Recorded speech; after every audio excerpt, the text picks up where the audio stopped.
The 1950s were an era full of government paranoia. Joseph McCarthy had incited a crusade against communism that included witch hunts against supposed spies, and he even went as far as to call out the president. Due to the immense fear that there had been communist infiltration into the U.S. government, the CIA worked to develop many different methods into trying to identify spies. One of these was named MK Ultra. MK Ultra was research done by the CIA to determine the viability of using mind control to get confessions from potential communists and gain knowledge that will help prevent American soldiers from confessing information or false testimonies under pressure from foreign enemies. It was headed by Richard Helms and Sidney Gottlieb, a CIA director and chemist respectively. The official goal for MK Ultra was research and development of chemical, biological, and radiological materials capable of employment in clandestine operations to control human behavior. At face value, this seems like it would be like any other branch of the CIA, dedicated to figuring something out that benefits the intelligence capabilities of America. The devil is in the details, though, and Project MK Ultra, from what was recovered from the few docs that survived the purge, was a far more horrifying project that had little gain relative to the suffering it caused.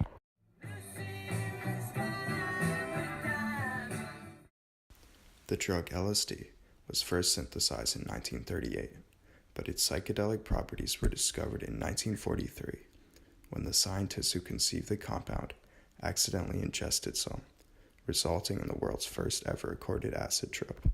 LSD was a big part of MK Ultra because one of the most common experiments carried out under MK Ultra was the act of giving somebody LSD without their knowledge or consent in a social setting.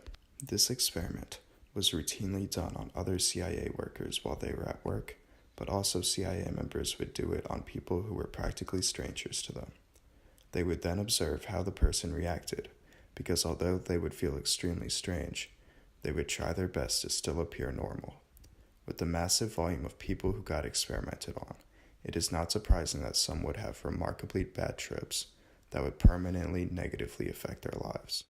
LSD played a major role in the Cold War, as evidenced by Richard Stratton, a former drug smuggler and the author of the book Kingpin, who stated, quote, "The CIA was scared stiff that the KGB was going to get all this LSD and come over and start dosing people, so we bought every drop of LSD in existence at that point." End quote. The experiments in MK Ultra are more than just morally wrong. They also violated international codes of ethics, as well as having doctors perform experiments that violate the millennia-old code of the Hippocratic Oath. The Nuremberg trials brought to justice Nazi doctors who were performing abhorrent experiments on the multitudinous amount of people they had at their disposal. The Nuremberg trials condemned war criminals, but they also set in place 10 rules which future medical experiments would have to follow. Although these rules were not enforceable laws, most countries agreed on them, and it was clearly America's job as a model country to follow them. The 10 rules essentially said that all experiments need consent from those partaking in it. If consent is ever withdrawn, the experiment must come to a stop. The experiment should not be excessively risky to the health of the participants, and if there are risks, then the gains from the experiment must need to outweigh those risks. The MK Ultra experiments inherently violate every single one of these statutes because they rarely got people's consent, and if you already ingested LSD, then the experiment cannot be stopped. Also, MK Ultra as a whole had almost no gain for the country's security, unlike what the CIA was hoping for. Dr. Harris Isbell was commissioned to do LSD experiments by MK Ultra. He carried out these experiments on imprisoned drug addicts who needed to stay away from drugs for their own sake. To get them to sign a consent contract for this experiment, they were bribed with the illegal drugs they were addicted to. Giving drug addicts who need to get clean more drugs is disgraceful behavior and clearly disobeys the oath Dr. Isbell took to do no harm. Operation Midnight Climax was a vile subsection of the MKUltra program. This operation took place mostly in major cities, including Las Vegas and New York City. The stated objective of this operation was to lure men into warehouses or government-owned buildings using prostitutes on the payroll of the American government. These men would then take drugs, whether they gave informed consent or not. They would then be watched through one-way glass by government agents in order to glean information on the effects of psychedelics, mostly LSD.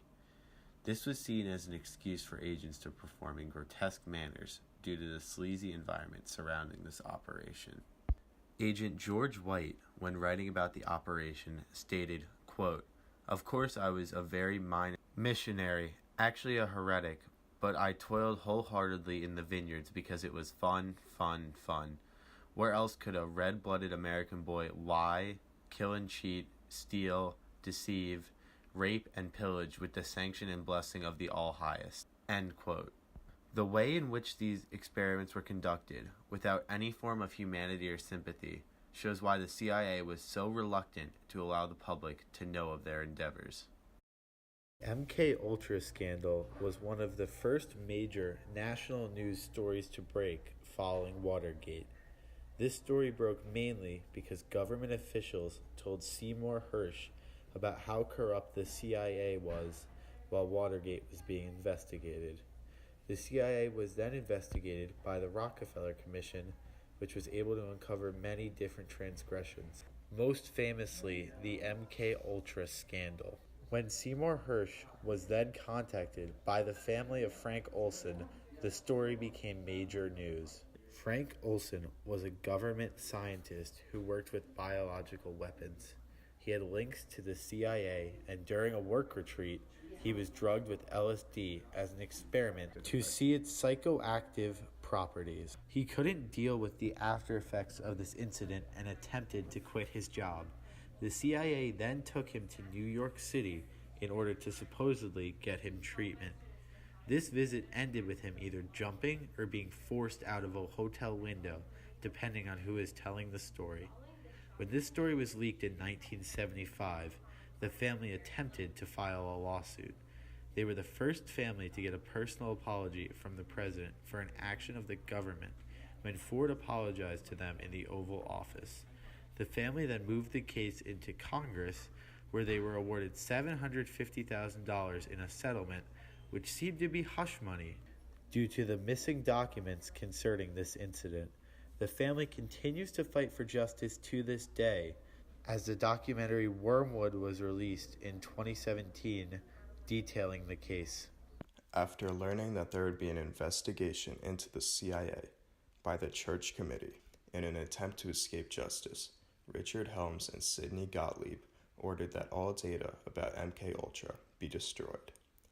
This purge would have been successful, and the public would never have known about Project MKUltra if it hadn't been for 20,000 pages that survived. Although these few documents are far from painting the full picture, they give a good summary of what had occurred in MKUltra. One can infer, though, that there was more to MKUltra than we will ever find out about, because even on their deathbeds, neither Gottlieb nor Helms chose to reveal any more details about their infamous series of experiments. Project MKUltra was partially about using LSD to break people's will so that they would do as the government said, but one effect of it was doing the exact opposite. One of the people who unknowingly partook in a non-consensual MKUltra experiment was Ken Kesey, who was so enlightened by the experience that he stole as much LSD as he could for his personal use.